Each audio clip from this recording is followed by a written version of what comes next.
Menek, e ela está aqui ao vivo para tirar nossas dúvidas e, claro, de vocês em casa também. Então, vocês podem interagir com a gente através do nosso WhatsApp, que é o 459-925-4747. Bora interagir lá? Boa tarde, Débora. Bem-vinda. Boa tarde, obrigada. Nessa quarta-feira gostosa, que estava quente, tinha sol, já choveu. Tudo num dia só, né? E agora começa o ano, né? É, agora sim. Acabou o carnaval, agora não tem mais desculpas. Não, agora vamos se coçar, né? Débora, mas eu queria que você falasse um pouquinho pra gente, porque a gente sabe que existe um tempo que é natural para as crianças aí, né, babar bastante. Qual que é o certo e qual que é a idade que isso ocorre? Tem um tempo ali certinho ou varia de crianças para criança? Esse comportamento, né, que a gente observa, esse sinal de baba na criança, ele faz parte de uma fase do desenvolvimento da criança que é uma fase sensorial. Então esse bebezinho nasce, ele começa a interagir com o mundo e ele começa a sentir as coisas, né? Começa a sentir na pele, o toque, sentir no sentido da visão, no sentido da audição. E também vai explorar essa parte sensorial na sua boca. Então, por volta de 3 meses, esse bebezinho, ele vai começar a mexer as mãozinhas e ele vai, nossa, tem alguma coisa aqui, começa a perceber.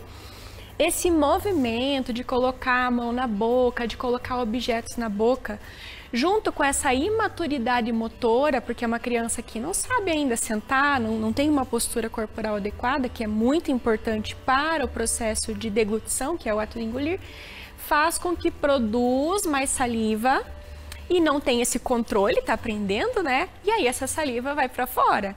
Então isso vai acontecer, começa a acontecer ali por volta de 3 mesinhos, assim, essa criança. E aí pode ir essa fase aí até 1 ano, 1 ano e meio, nessa criança, nesse momento em que ela explora essa boca, né? E assim, tem algo que os pais podem fazer nessa fase? A gente sabe que muitos pais vão atrás de mordedores, tal, essas coisas assim. Queria que você falasse um pouquinho também sobre essa fase, esses cuidados ali. Perfeito. Essa fase, ela precisa ser estimulada. Por quê? Porque nós não vemos a nossa própria boca sem a ajuda, por exemplo, de um espelho. A gente enxerga a nossa mão, mas a nossa imagem da nossa boca no nosso cérebro, ela vai ser construída muito através dessa experiência sensorial. Então, o que os pais podem fazer? Ofertar, não dizer, não põe a mão na boca, né? Tira as coisas da boca. Porque ela precisa disso, né? Até para desenvolver o sensorial e o motor. Criar uma caixinha de coisas que pode colocar na boca, de repente, né? A caixinha das coisas da boca, deixar lá objetos que ela selecionar esses brinquedos, então, que são bons para ela colocar na boca e evitar o uso da chupeta. Por quê? Aí a chupeta vai acabar prejudicando, né? Essa exploração sensorial. E Débora, assim, quando que a gente pode pensar que esse excesso de saliva ali, ele não é normal? Tipo assim, ficar preocupado, nossa, mas é baba demais, tá molhado o tempo todo. Tem que se preocupar com isso ou não? Sim, é muito importante. Então, assim, uma criança que encharca demais, até assim, depois de 8, 9 meses, está sempre encharcada. Aquela criança que tem que viver de babador. Não é normal viver de babador. É normal ter essa salivação, mas não é normal ter que ficar o tempo inteiro de babador. Então, o que isso está mostrando, né? Que essa criança, ou ela está produzindo saliva demais, por algum fator, por exemplo, refluxo. Refluxo pode gerar o aumento da salivação. Ou ela não dá conta de engolir essa saliva. Então, se ela tem a língua presa, ela não consegue engolir bem essa saliva, ou se ela tem uma dificuldade motora, se tem uma dificuldade motora neurológica, alguns casos de crianças assim que tiveram alguma complicaçãozinha no parto, não aparece em nada, mas fica aparecendo nessa parte da salivação. Então, essas crianças, elas podem estar evidenciando ali que tem alguma dificuldade. Então, uma criança que saliva de noite dormindo, né? Deveria estar com a boca fechada. Então, uma criança que fica com essa boca muito aberta. Que fica babando ali, de repente no travesseiro, que a mãe percebe ele também. Mas daí o que ela pode fazer? Que cuidado que ela pode ter especial daí nessa fase? Observar então se é demais essa salivação. Então, a gente já sabe agora, né? que tem uma fase que é normal, começa com 3 meses, vai até 1 ano e meio, mais ou menos. Mas isso está condicionado a uma estimulação. A criança se estimula para daí salivar, entendeu? Não é assim, toda hora tá babando sozinha, né? Então é uma criança que tem que permanecer com a boquinha mais fechadinha, ter uma boa respiração nasal. Então essa criança que não dá conta de engolir essa saliva, ela tá com alguma dificuldade maior. E o maior critério de análise é assim, quantas camisetas você troca por dia, quantas babitas você troca por dia, que aí já é demais também. E tem a situação também quando a criança começa a nascer um dentinho. Então o que provoca essa salivação? Movimentar a boca. Começa a movimentar a boca, começa a produzir salivação. Tem um dentinho nascendo, começa a incomodar a criança, então essa criança vai colocar a mão na boca, então vai aumentar essa salivação. Viu que a criança está salivando demais? Vai lá, dá uma olhadinha, confere essa boquinha, vê se não está tá nascendo dentinho, e observa também a parte respiratória, se essa criança não está com uma dificuldade de respirar pelo nariz e acaba ficando com essa boca aberta. E também, no caso, se essa criança tiver uma língua presa, ela também vai ter dificuldade de engolir e colocar essa saliva para dentro. Inclusive, hoje vocês vão falar aqui no programa também sobre amamentação. Já quero fazer uma conexão, né, para você que está assistindo. O aleitamento materno, ele previne muito essas dificuldades motoras. Por quê? Porque a criança, ela vai fazer uma sucção e vai ter uma qualidade maior na mobilidade dos músculos da face. Então, ela vai aprender todas as outras funções orais com mais facilidade, o que é muito importante.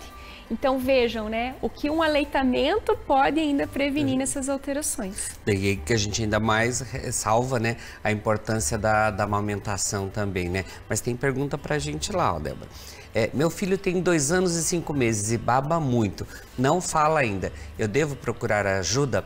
É a Lucileia de Assis Chateaubriand. Aliás, um abraço, o pessoal de Assis tem assistido bastante também a gente lá. Um abraço aí para todos vocês. Eu adoro uma feirinha que vocês têm aí do lado da igreja. De vez em quando eu vou lá. Eu vou querer conhecer. Estarei em Assis Chateaubriand dia 19, lá na nossa unidade. Ai, que legal.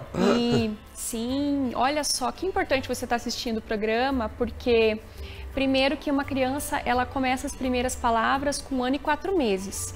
Então, a gente já tem, assim, 2 critérios para você procurar uma ajuda, né? Primeiro que a função motora da fala não está bem e a função motora da deglutição também não, porque com 2 anos e meio não tem toda essa salivação. Então, é importante verificar, assim, essa questão, primeiro do quadro respiratório da criança, depois desse quadro de deglutição, de sensibilidade, para que a gente possa prevenir outros agravantes. Então, essa criança ela pode ter desafios na parte de introdução alimentar ou ser muito seletiva na parte alimentar. E quando você vê, tem ali uma bola de neve envolvendo todos esses fatores. Então, procure ajuda sim.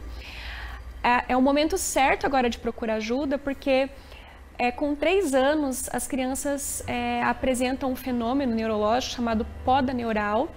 E quando a gente consegue intervir antes dos 3 anos, é uma mágica. A criança, ela tem uma oportunidade, uma janela neurológica muito boa. O que a gente faz antes dos 3 anos, depois você demora 3 vezes mais. Então, agora é o momento certo. Vai procurar ajuda na hora certa. E uma coisa assim, Débora, chupetas e mamadeiras, elas podem provocar, tipo, controle dessa saliva também? Não, pelo contrário. Então, olha lá. Primeiro que a amamentação vai ajudar... Amamentação, peito. Isso, que no dela peito, vai sugar... o aleitamento materno. Isso. Vai promover essa musculatura.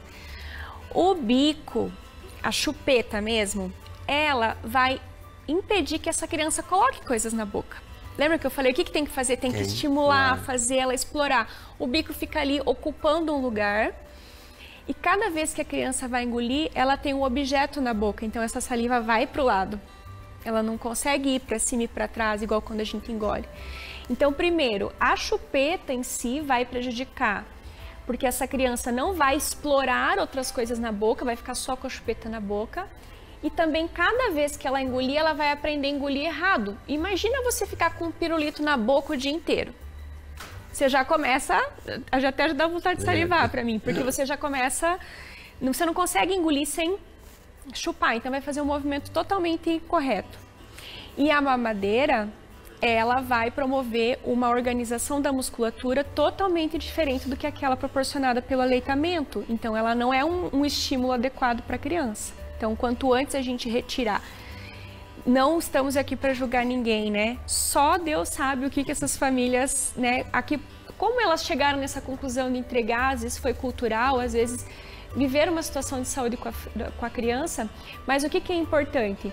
Que se você chegou nesse ponto da criança estar usando chupeta ou mamadeira, de você limitar muito bem isso, ter muita consciência e que a criança não tenha nisso um recurso emocional, porque aí ela não consegue largar mais aquilo, né? E que a gente consiga ali antes dos 3 anos também retirar esses hábitos. E agora, Débora, é uma criança assim, que de repente está fora dessa idade, o que é esperado? Uma salivação maior? E o que os pais podem observar ali que está diferente? E como o fonoaudiólogo também pode ajudar nesse tratamento ali também, né? Acompanhar essa criança?